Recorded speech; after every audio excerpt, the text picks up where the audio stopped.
Rajkot municipal corporation દ્વારા આજરોજ standing કમિટીની બેઠક હતી। આ બેઠકની અંદર આપણે જે પ્રશ્ન પૂછ્યો મુજબ સફારી પાર્ક રાજકોટમાં એક નવું નજરાણું બની રહ્યું છે।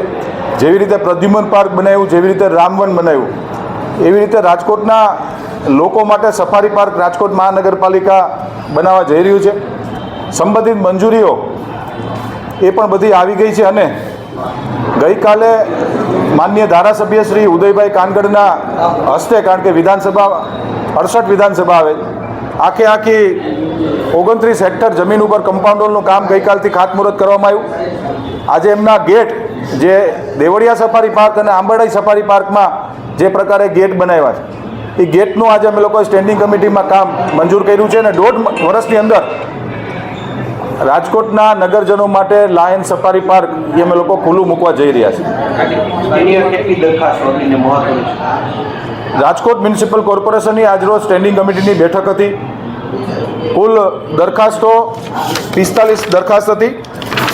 એમાંથી 3 નંબરની પત્ર નંબર 3 જે ગઈ સ્ટેન્ડિંગ કમિટીમાં પેન્ડિંગ રાખવામાં આવી હતી, હોર્ડિંગ બોર્ડની દરખાસ્ત હતી। એમાં મેં જેમ કીધું એમ જે તે સમયે કીધું હતું કે રિંગ થઈ ગઈ હતી અને મહાનગરપાલિકાને આર્થિક નુકસાન જતું હતું। એટલે તપાસના અંતે જે 9 એજન્સીએ જે ટેન્ડરો ભર્યા હતા એમાંથી 5 એજન્સી ક્વોલિફાઈડ થઈ હતી અને 4 એજન્સી ક્વોલિફાઈડ નહોતી થતી। ન થવાના ટેકનિકલ કારણો કોઈ નહોતા, પણ ક્યાંક એ લોકો લેટ પહોંચ્યા હતા। એવા બધા અનેક વિસંગતતાઓના કારણે આજે ભારતીય જનતા પાર્ટીના સૌ કોર્પોરેટર મિત્રોની હાજરીમાં સંકલન થયું હતું અને બાદમાં સ્ટેન્ડિંગ કમિટીની બેઠક થઈ। આ 3 નંબરની રાજકોટની હોર્ડિંગ બોર્ડની દરખાસ્ત રીટેન્ડરમાં જ ગઈ છે।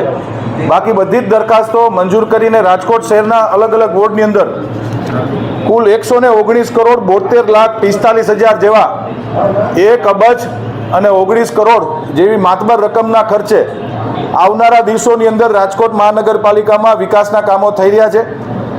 કુલ આમાં ડીઆઈના કામ છે, રોડ રસ્તાના કામ છે, ડ્રેનેજના કામ છે, મિયાવાકી અર્બન ફોરેસ્ટના કામ છે। આવનારા દિવસોની અંદર આ 119 કરોડના વિકાસ કામો રાજકોટના સર્વાઈવલ 18 વોર્ડની અંદર કામો થાય એની દરખાસ્તો હતી ને આજની સ્ટેન્ડિંગ કમિટીએ મંજૂર કરવામાં આવી છે। સફાઈ કામદાર એ કોઈ પણ રાજ્ય, કોઈ પણ મહાનગર, કોઈ પણ દેશ જ્યારે આપણો સવાર પડતી હોય છે ત્યારે આપણે આપણા ગામને, આપણા મહોલ્લાને ચોખ્ખું જોતા હોય છે। કોઈ પણ ગામની શરૂઆત, કોઈ પણ દિવસની શરૂઆત એ પ્રાતઃથી થતી હોય છે અને સફાઈ કામદારો આપણા સિટીને સાફ કરતા હોય છે।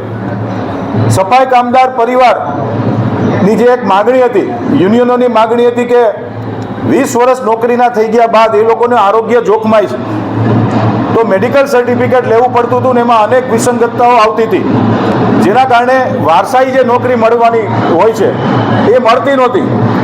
આજરોજ સ્ટેન્ડિંગ કમિટીએ એ નિર્ણય મેડિકલનો રદ કર્યો છે અને 20 વર્ષ અને 54 વર્ષની ઉંમર હોય કોઈ પણ સફાઈ કામદારની તો એની અંદર એના પરિવારને, સફાઈ કામદારને, વારસાઈ પરિવારને નોકરી આપવી એવો એક આજે ઠરાવ કરવામાં, આજે મંજૂર કરવામાં આવ્યો છે।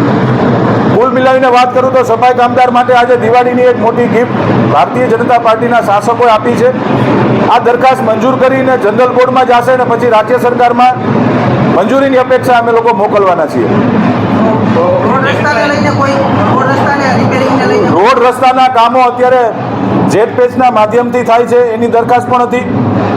અલગ અલગ વોર્ડની અંદર નવા રોડ બનાવવાના, ખાડા બુરવાના એની પણ દરખાસ્તો હતી। મેં જેમ કીધું એમ 119 કરોડના વિકાસ કામોની આજે દરખાસ્ત મંજૂર કરવામાં આવી છે। બિલકુલ મળી જશે। વરસાદ જો ન આવે તો ચોક્કસથી નવા રોડ રસ્તા બનાવવા માટે મહાનગરપાલિકા કટિબદ્ધ છે।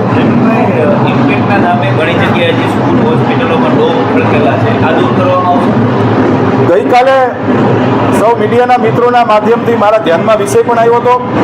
માનનીય કમિશનરશ્રીએ એક જાહેરાત પણ કરી છે કે આ 260 થિયેટર જે સૂચિતમાં સ્કૂલ બની છે એનું પીજીવીસીએલનું કનેક્શન, નળ કનેક્શન કાપી અને આ પ્રકારની જે ગેરકાયદેસર બિલ્ડિંગો છે, ભૂતકાળમાં પણ મેં જેમ કીધું એમ આવી રીતે જ અમે લોકોએ મહાનગરપાલિકાની જગ્યાઓમાં ડિમોલેશન કર્યા છે।